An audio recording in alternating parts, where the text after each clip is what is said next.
बिस्मिल्लाहिर्रहमानिर्रहीम। अस्सलाम वालेकुम students, welcome to your online biology class. Students, हम चैप्टर नंबर 15 होम्योस्टेसिस कंप्लीट कर चुके हैं। आज हम इस चैप्टर की एक्सरसाइज सॉल्व करते हैं। सबसे पहले फिल इन द ब्लैंक्स हैं। फिल इन द ब्लैंक्स में सबसे पहली फिल इन द ब्लैंक है dash is the ability of an organism to regulate its fluid contents. इसमें आएगा osmoregulation is the ability of an organism to regulate its fluid contents. Second, the detoxification of ammonia to dash requires the precursor of ornithine। ये हमने पढ़ा था urea cycle में कि ammonia को convert किया जाता है इनटू यूरिया, और इसमें जो प्रिकर्सर मॉलिक्यूल होता है वही ऑर्निथिन होता है। Third one, in kidney nephron is closely associated with network of capillaries. Fourth, in insect salt and water reabsorption takes place in the dash. ने पढ़ा था कि सॉल्ट एंड वाटर की रीअब्जॉर्प्शन इंसेक्ट्स में उसके रेक्टम में होती है, तो यहाँ पे रेक्टम आएगा।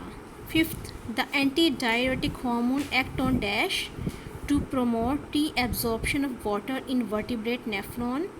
ये भी हमने पढ़ा था कि anti diuretic hormone ADH vertebrate के नेफ्रॉन पे में एक्ट करता है ऑन कलेक्टिंग ट्यूब्यूल्स, और वहाँ से वो पानी की रीअब्जॉर्प्शन करवाता है, उनको बैक किडनीज़ में बैक लेके आता है। Fifth, the nephrons arranged along the border of cortex and medulla with tubular system looping deep in the inner medulla are called dash nephrons. इसमें आएगा जक्स्टा मेडुलरी नेफ्रॉन्स।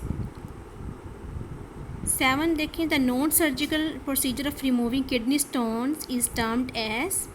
हमने पढ़ा था कि non surgical removal of kidney stones को हम क्या कहते हैं, लिथोट्रिप्सी।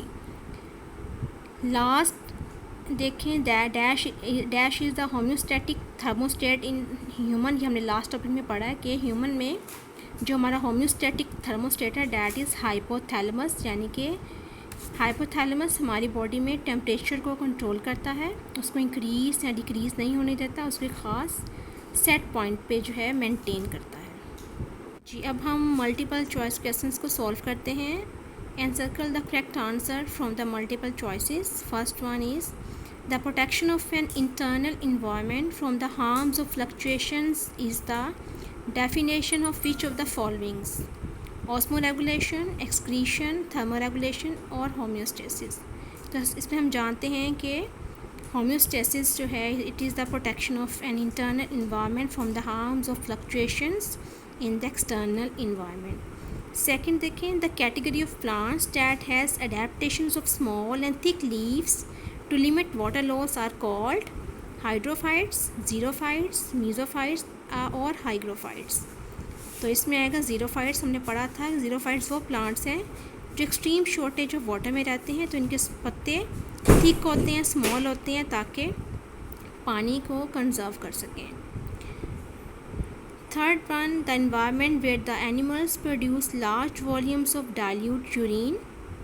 इसमें फर्स्ट ऑप्शन है hypotonic aquatic, isotonic aquatic, hypertonic aquatic और टेरेस्ट्रियल। तो इसमें आएगा हाइपोटोनिक इक्वेटिक।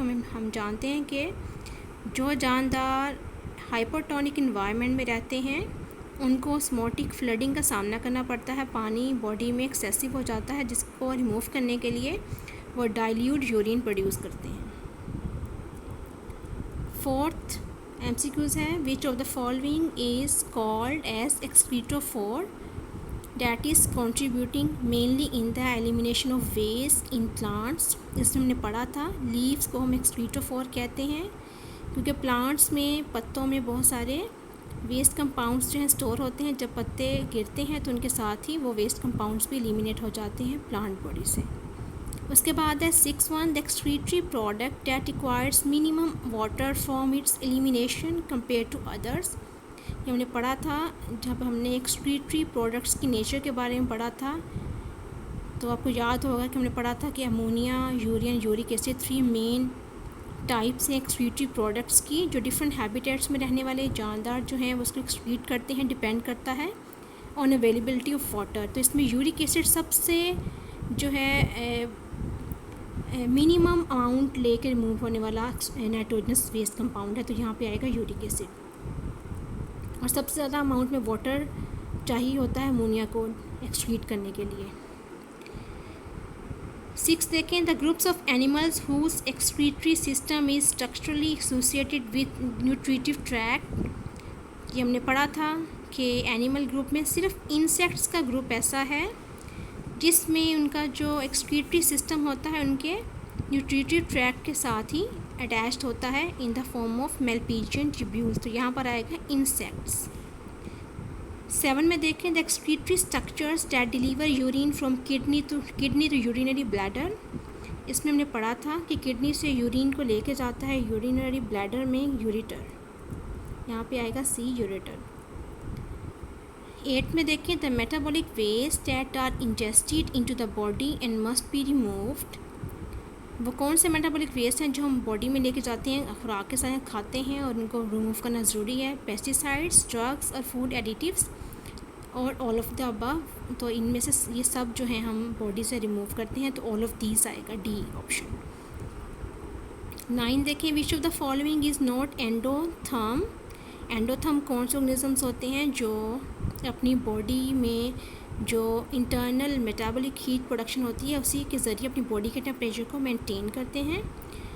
इनमें कौन कौन से ऑर्गेनिजम्स आते हैं? बर्ड्स आते हैं, मैमल्स आते हैं, फ्लाइंग इंसेक्ट्स आते हैं। एम्फीबियंस आर एक्टोथर्म्स, तो इसमें आएगा एम्फीबियंस, क्योंकि B option, they are not, amphibians are not endotherm, बाकी सारे एंडोथर्म हैं। आगे है last one, name a type of adaptation from the following that is responsible for shivering thermogenesis. Shivering thermogenesis physiological adaptation है, इसलिए यहाँ पे आएगा बी ऑप्शन, फिजियोलॉजिकल। उसके बाद शॉर्ट क्वेश्चंस हैं जिसमें पूछा गया है सबसे पहले, differentiate between osmo conformers and osmo regulators. हमने पढ़ा था ऑस्मो कन्फॉर्मर्स वो होते हैं जो अपनी बॉडी के फ्लूइड्स को बाहर वाले इन्वायरमेंट के साथ आइसोटोनिक बना लेते हैं और इनको फ्लूइड के कंटेंट्स को रेगुलेट नहीं करना पड़ता, जबकि ऑस्मो रेगुलेटर्स बिल्कुल इनके ऑपोजिट होते हैं। इनका बॉडी फ्लूइड आउटसाइड जो इन्वायरमेंट है उसके मुकाबले में बहुत जो है वेरी करती है उसमें सॉल्यूट की अमाउंट, तो इनको अपने बॉडी में वाटर सॉल्यूट के अमाउंट को रेगुलेट करना पड़ता है। यह सब शॉर्ट क्वेश्चंस वो हैं जो हम पीछे पढ़ चुके हैं, आप इजीली इसको सॉल्व कर सकते हैं। Then define hydrobiosis with an example, ये भी आपने पढ़ा था। Third one is why do filtration take place only at glomeruli part of nephron and nowhere else. Filtration जो है नेफ्रॉन में सिर्फ ग्लोमेरुलस के पार्ट में ही क्यों होती है और किसी जगह पे क्यों नहीं होती, इसके बारे में हमने पढ़ा था।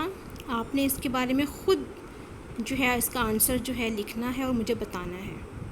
Fourth is mention to metabolic altered states that generally cause kidney stone formation.